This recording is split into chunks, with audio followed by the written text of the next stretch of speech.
Shalom, salam damai, salam kasih di dalam Yesus Kristus Tuhan kita.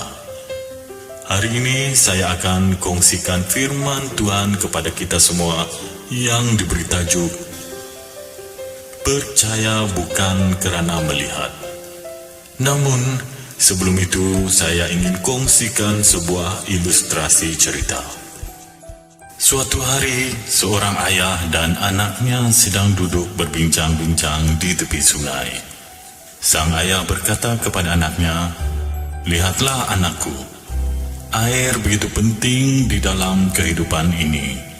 Tanpa air, kita semua akan mati." Di masa yang sama, seekor ikan kecil mendengar percakapan itu dari bawah permukaan air. Ikan kecil itu mendadak gelisah dan ingin tahu apakah air itu yang dikatakan begitu penting dalam kehidupan ini. Ikan kecil itu berenang dari hulu sampai ke hilir sungai sambil bertanya kepada setiap ikan yang ditemuinya, "Hai, tahukah kamu di mana tempat air berada?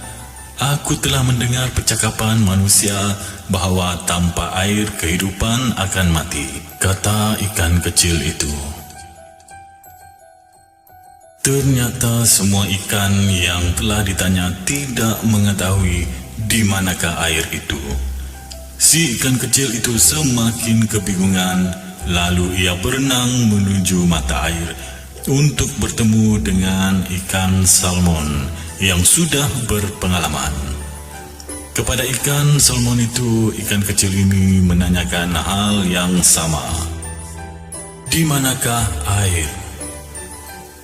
Ikan salmon itu menjawab dengan bijak, "Tidak usah gelisah, anakku. Air itu telah mengelilingimu, sehingga kamu bahkan tidak menyadari kehadirannya. Memang benar, tanpa air kita semua akan mati." Saudara, apakah arti cerita tersebut bagi kita? Manusia kadang-kadang mengalami situasi yang sama seperti ikan kecil.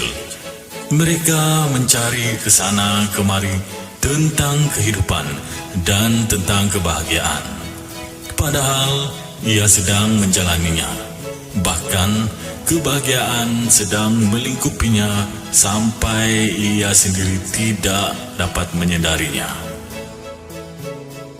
Mari kita lihat dan dengar firman Tuhan ini yang terdapat di dalam Yohanes 20 ayat 29. "Kerana engkau telah melihat aku, maka engkau percaya. Berbahagialah mereka yang tidak melihat namun percaya." Saudara, kebanyakan orang ingin melihat hal-hal yang spektakuler atau menuntut mujizat dari Tuhan terlebih dahulu. Barulah mereka mau percaya bahwa Tuhan itu ada dan berkuasa.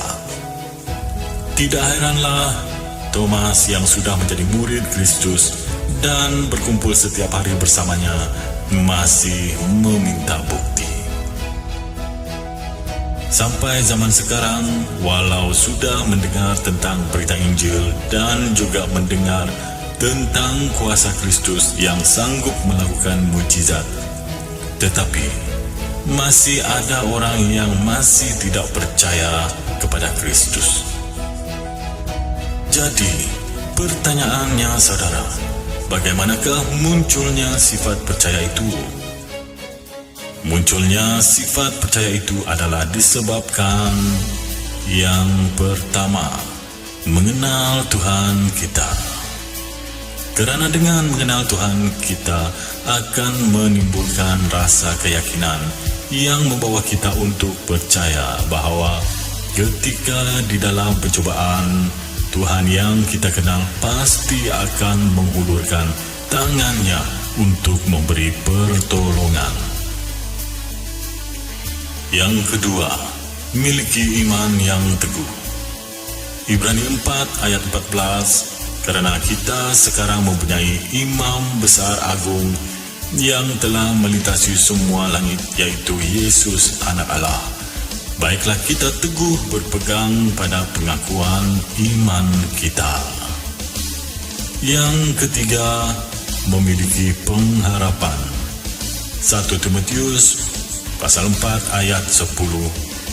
Itulah sebabnya kita berjerih payah dan berjuang, karena kita menaruh pengharapan kita kepada Allah yang hidup, juru selamat semua manusia, terutama semua yang percaya. Saudara, percayalah kepada Tuhan dan bukan kepada pengertianmu sendiri. Percayalah dan terus percaya di dalam Yesus Kristus Tuhan kita, walau tanpa melihat. 2 Korintus 5 ayat 7. Sebab hidup kami ini adalah hidup karena percaya, bukan karena melihat. Tuhan Yesus memberkati.